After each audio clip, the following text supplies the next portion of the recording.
Hi, folks. This is Dr. Burke Mays with Pathways Integrated Health Center here in Golden Valley, Minnesota. Today, this is a short workshop that I do on stomach acid, heartburn, hiatal hernia, and kind of a foundation to gut health workshop that I do here in my office. In my office, I see patients with a lot of different conditions, anywhere from the common stuff, back pain, neck pain, headaches, foot pain, joint pain, sciatica, carpal tunnel syndrome. And also, because I take what's called a neurometabolic approach, where I look at the whole body, brain health, nervous system health, organ health, I tend to go much deeper into a person's condition and complaint. Or, as one of my mentors taught me a long time ago, a person's complaint is not their problem, it's where their problems ended up. As a result of that, I help a lot of people with their wellness areas in the area of blood sugar, thyroid issues, autoimmunity, always looking at what is the underlying cause to their problem, their complaint. So when somebody comes to see me, they typically have four basic questions. Number one, what's wrong? Number two, can I help them? Number three, how long is it going to take? And lastly, number four, how much is it going to cost? When I look at a patient, I have 5 questions in my mind. They help me answer their 4. My questions are, on the upper left, how complex is the person? And sometimes a person is much more complex than they think. Upper right is how resilient is that person. If somebody has a good underlying resilience, we can do little things and make a big difference. If somebody's really run down, fatigued, and worn out, we have to do lots of things to make a little difference. Bottom left, anything unresolved in their structure. Bottom right, anything unresolved in their biochemistry. And lastly, is there anything else? And there, the sky's the limit. So there's a little bit of tongue-in-cheek. Do you have the guts to be healthy? And it's a little tongue-in-cheek, as I said, because it sounds kind of trite, but I find in my practice that a lot of underlying health issues come from poor digestion. I can't go deeply into that in this short video, but gut health, digestive health is critical to so many parts of our body. So when I work with somebody, when we sit down, we have some basic questions. Number one, what are they eating? Basic rule of thumb is if nature made it, chances are it's pretty good for you. If man made it, or if it's man-made, probably not so good. You want to make sure you eat a diet of calorie-low, nutrient-dense foods, eating small amounts and less often. There's a lot of research showing that caloric restriction is a powerful method for increasing longevity. Let's also look at the basics. How often does a person eat? How much do they eat? Number 4, how is their digestion? Are they relaxed? Are they chewing appropriately? Are they making appropriate hydrochloric acid? How is their gallbladder working? How is the pancreas working? Then we got to know what type of bugs do they have. We're learning more and more and more about the gut microbiome. We have more bugs in our gut than we have cells in our body, and they play a profound part in our digestion, in how we make other essential nutrients that we don't get necessarily from our diet. They're a big part of the formation of our neurotransmitters for our brain, and they're very sensitive to lots of different things. The pollutants, the chemicals, especially Roundup, really damages gut health there. Number 6, how often do you poop? You should poop minimally once a day. Very important. We need to get rid of what we take in. Ideally, something goes in, something comes out. We find in my office, we talk about poop quite a bit. And lastly, do you have a leaky gut? That's a bigger conversation for a different day. So major functions of stomach acid. One is it sterilizes your food, prevents food poisoning. You have nice strong stomach acid, and when bad bugs hit that, it destroys them to protect you from pathogens you might get exposed to in your diet. Critical part of protein digestion. You activates a enzyme called pepsin, which breaks proteins down. Activates your intrinsic factor, which is critical for absorption of your B vitamins, which is one of your essential nutrients. Stimulates the release of bile and enzymes to digest your foods and your fats. And most critically here, helps close the esophageal sphincter, which helps reduce or prevent reflux. And lastly, it opens the pyloric sphincter. More about that in a couple of minutes. So when they look at patients, and a couple of years ago they did a study. They looked at over 70,000 people, and about 44% of them reported having some sort of GERD symptoms in the recent history, and almost 31% had some sort of GERD or heartburn in the past week. So symptoms of digestive problems are very common. Not normal, they are common. So one of the most common medications I use for that are different acid inhibiting medications to reduce stomach acid. And they say in literature that PPIs, proton pump inhibitors, are some of the most overused and overprescribed drugs because they don't dig into why the conditions happen in the first place. And acid blocking drugs may have some significant health issues and health threats. One of the big parts is PPIs are positively associated with increased risk of fractures. When you damage your stomach acid, when you lower your stomach acid, that's a critical part for how you absorb your calcium and your other minerals. Because remember, bone's not just calcium, it's 12 different minerals. So if you're not absorbing those, you can't build good, strong bone density, and that puts you at greater risk for fractures and osteoporosis as a person ages. There's a lot of studies right now showing that PPIs are associated with increased risk of Alzheimer's and other types of dementia. And then PPIs also increase risk of cancer, heart, and kidney disease.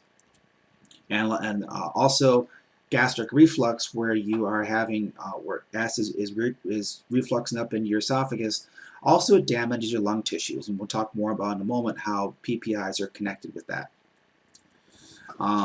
And there's a high risk of high increase of gastric cancer in patients using PPIs for a period greater than a year.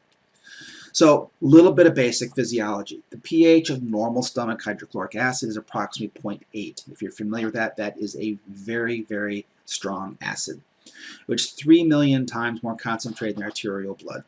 So you, in a sense, what happens is you take water that's in your system and you concentrate that into very strong acid, and that occurs in little cells called parietal cells, and they use they're the very important part inside the parietal cells called mitochondria, and they are energy powerhouses. What a mitochondria does is takes 1 unit of glucose or sugar, turns into 32 units of energy. So those little mitochondria in your cell are absolute powerhouses, and it takes a massive amount of energy to, by the way, mitochondria are in every cell in your body.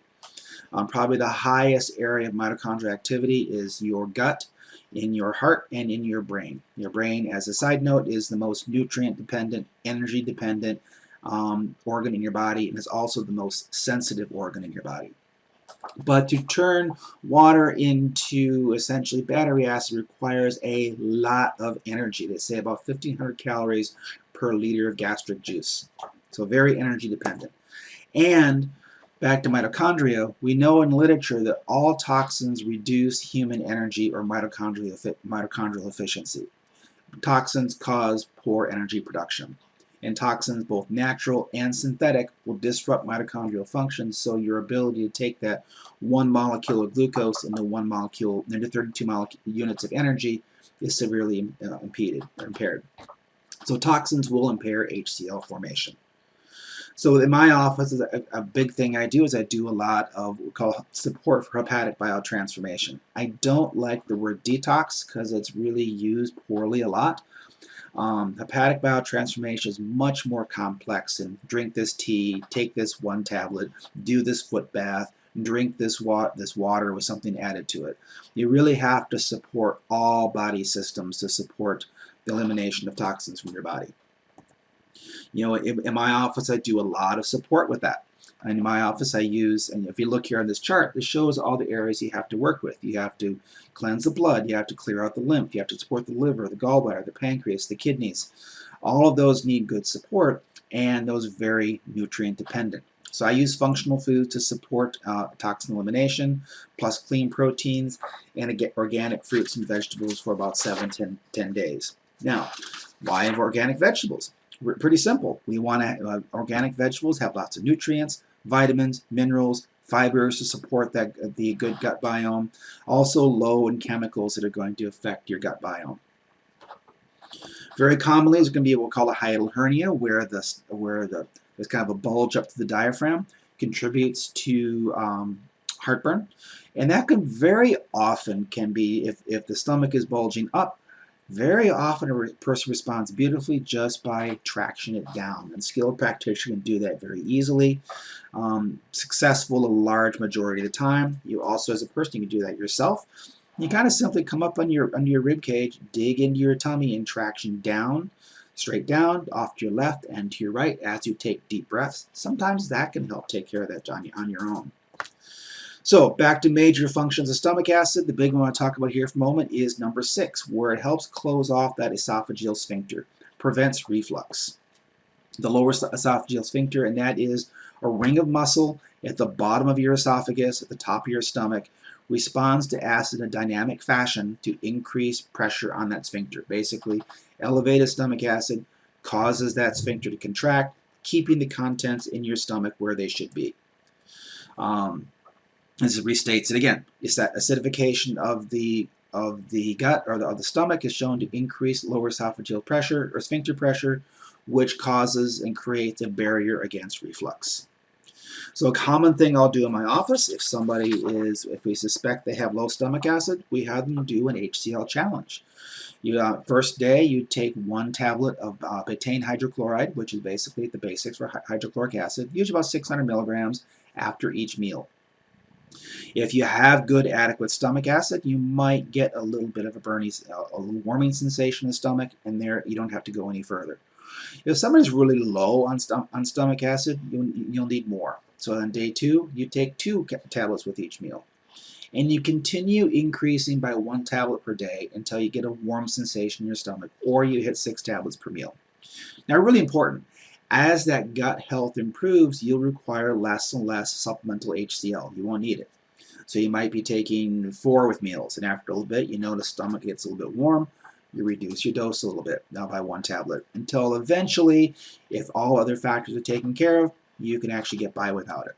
Now, reality I find in our society, as we get older, we make less energy. It's just a good idea to have something like a good digestive enzyme and HCl support as part of your daily routine. If you're taking HCl support and you get some stomach discomfort, you can neutralize with a nice glass of water with some baking soda, or even an Alka-Seltzer. Really important. If there is a history of gastritis or a history of gastric ulcerations or stomach ulcers, don't do this test. That would be a contraindication. And if I do that with a person, they have the effects that point towards that, we just need to back up and deal with other areas to help heal the person's stomach. Mono meals are easy to adjust. That's another important part. So people range between a meal with just fish, another meal with just veggies, another meal with just chicken. Solo foods are easier to digest until digestive health returns. Unfortunately, coffee, a lot of people who have acid reflux report pain with coffee, and one of the great solutions to that is reishi infused coffee is both alkaline and gut friendly, so that helps support the gut health, supports the gut biome. And full disclosure, I am a distributor for a really good company that sells a very nice reishi infused coffee. So by the way, this is Dr. Burke Mays, Pathways Integrative Health, your journey to extraordinary wellness. If you want to learn more, or if you think I might be able to help you with anything you're dealing with, best bet, you can either reach out to me, or you can also go to my link tree and you can schedule a courtesy discovery call where we can chat on the phone for about half an hour and see if what I do and what you are experiencing are a match for each other, and see if we can put you on the right journey. Thank you for watching, and have a beautiful day.